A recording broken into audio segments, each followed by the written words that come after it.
Edo State has been inundated with complaints of our youths who are roaming the streets in a very disgraceful manner. Some of them, you see them on the floor, they are drooling in large saliva.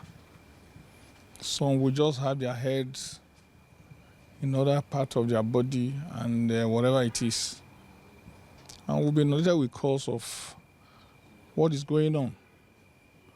And from close examination, we found out that they are all under the influence of hard drugs and narcotics.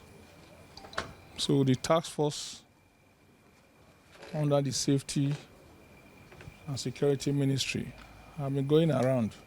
We are saying that to save our youths from this dependence on hard drugs, we must bring to the fore those who are helping to distribute hard drugs to our youths. The public, especially our youth, should stay off drugs.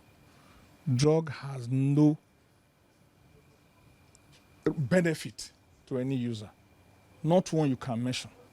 You end up being degraded. You end up being a junkie. You end up being useless and not a productive member of society.